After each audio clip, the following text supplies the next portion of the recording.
Ang probinsya ng Abra ay nabibilang sa Cordillera Administrative Region o CAR. Ano ang makikita rito? Panoorin natin ito.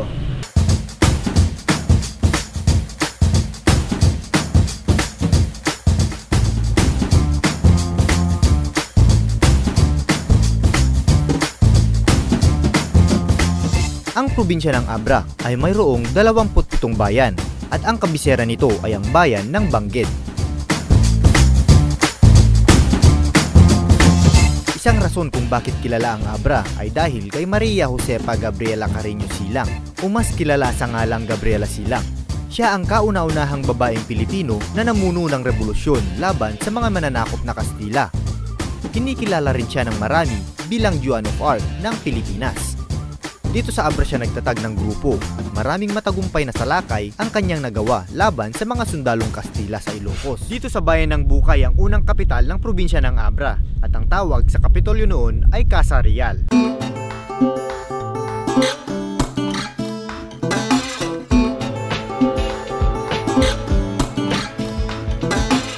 Itong lumang parte ng gusaling ito na lang ang natitirang anino ng unang kapitolyo ng Abra. Isa pang makikita dito sa sentro ng Bangged, ang Victoria Park, kung saan ito ay nakatayo sa tuktok ng Casamata Hill.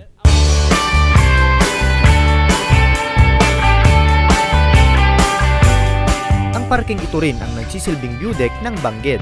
Tanaw din dito ang bayan ng Tayum, La Paz, Pitigan at Peñarobia. Mula sa Bangged, bibiyahe ka ng 1 oras para marating ang bayan ng Lagayan. Madadaanan mo rin ang Calaba Bridge. Ang bagong tayong tulay na ito ay nagbukas lamang sa publiko noong nakaraang taon. Ito ang boundary ng Bangged at La Paz. Nandito tayo ngayon sa Luswak Spring na matatagpuan dito sa munisipalidad ng Lagayan. Parang ang ganda ng itsura dito. Tingnan natin sa malapitan.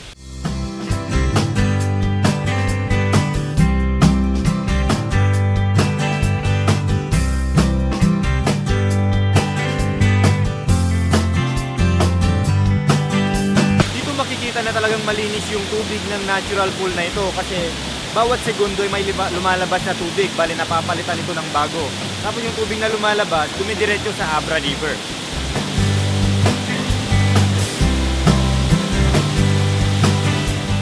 Dinadayo ng mga tao ang lugar na ito dahil sa kalinisan ng paligid at ang tubig nito mismo ay galing sa bukal.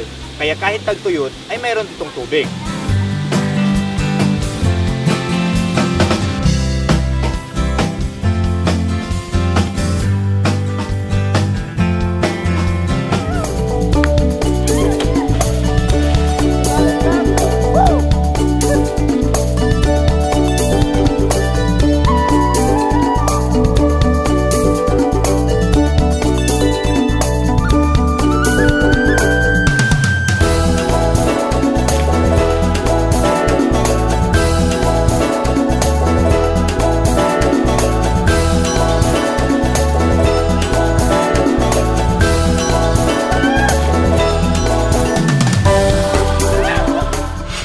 Pinasyalan din namin ang bayan ng Dolores, isa sa pinakamalit na bayan sa lalawigan ng Abra.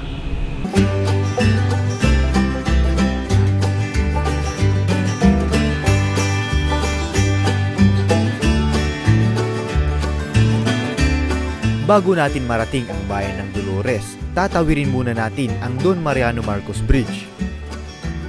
Ang tulay na ito ay nasa listahan ng mga pinakamahahabang tulay dito sa Pilipinas. Ito ay may habang 886.812 meters. Ito ay nakatayo sa boundary ng Tayum, Lagangilang at Dolores.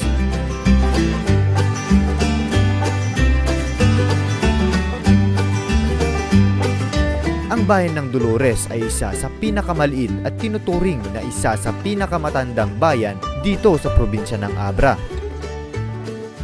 Ito ay umaabot lamang sa 4,852.725 na hektaryang lupain na binubuo ng 15 barangay na may 9,949 na populasyon ayon sa huling census noong taong 2000. Una naming pinasyalan ang Barangay Mudiit, ang paggawaan ng one-town-one product nila dito sa Dolores na Mickey Noodles na gawa sa squash, malunggay at saluyot.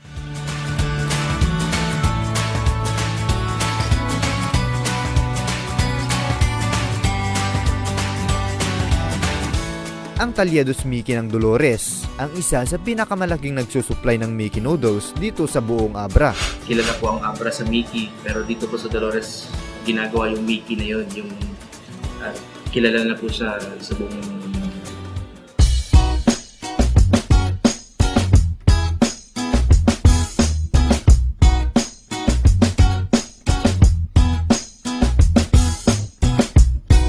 Base sa nakita namin, mano-mano ang paggawa ng mga bricks at banga dito sa Dolores, kaya masasabi kong mas mahirap ang proseso nila dito kumpara sa mga ibang gumagawa ng ganito.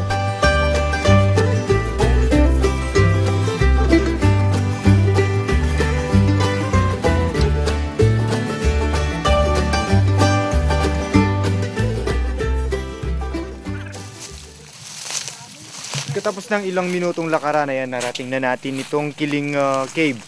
Ngayon, papasukin natin. Dito kanina sa bungad niya, malamig yung hangin na nanggagaling sa loob. Tingnan natin. Talagang malamig yung hangin na nanggagaling sa loob.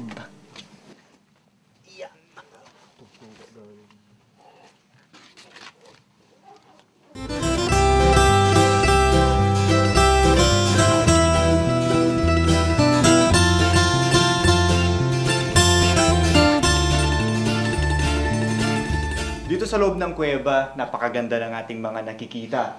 Tulad ng dito sa likod ko, ang ganda ng forma ng talakite na ito. Ilang libong taon bago makaporma, makagawa ng ganito ang kalikasan. Pero yung mga namamasyal dito, na siguro hindi alam yung importansya ng mga ito, ay ayan, medyo may sira ng, hindi lang konti ito malaki na yung sira. Kaya maghihintay ulit tayo ng ilang libong taon bago makumpleto na naman ito. Sayang. Wow.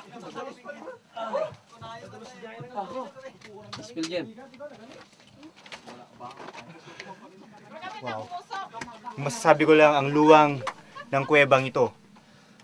Tapos, dapat makita nyo to sa inyong mga sarili. Personal yung puntahan. Siguradong inyong magugustuhan. Tapos, yung nakakalungkot lang, may mga parteng nasira na. Sinira ng mga ibang pumapasyal dito.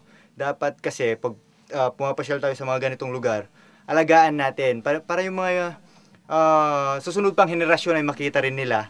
At makita yung totoong kagandahan na ginawa ng ating kalikasan. Ang huling bayan na aming pinasyalan sa Abra ay ang bayan ng Peñarrobia. Bagamat simple, ay marami namang naitutulong sa mga kalapit nitong bayan, kasama na ang Bangged, na siyang kabisera ng probinsya ng Abra.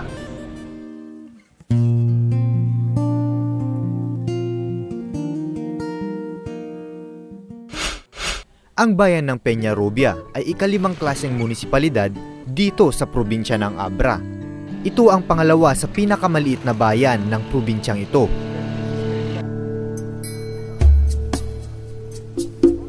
Sakop ng bayang ito ang 3,918 na ektarya na binubuo ng 9 na barangay na may 6,443 na populasyon ayon sa census noong taong 2007. Ang pinakamataas na parte ng Peñarrobia ay nasa 564 feet above sea level. Ito rin ay napapalibutan ng mga kabundukan. Ang mga kabundukang ring ito ay nagsisilbing hunting ground ng mga baboy ramo, labuyo at iba pang mga hayop na pwedeng kainin.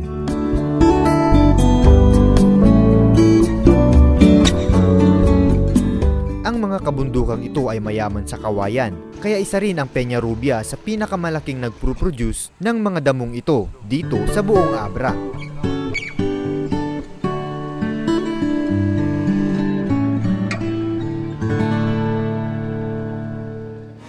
Una naming pinuntahan ang Luswak Spring na makikita sa Barangay Luswak.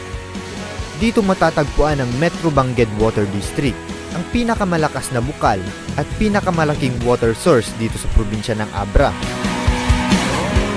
Sinusuplayan nito ang bayan ng Peñarrobia, Bangged, Tayum at Piligan.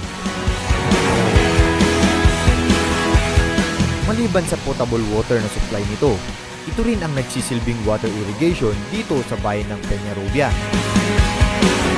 Bawal pumasok ang ibang tao sa mismong bukal, maliban sa caretaker nito, para mapanatiling ligtas at malinis ang tubig na nakakarating sa bawat kabahayan.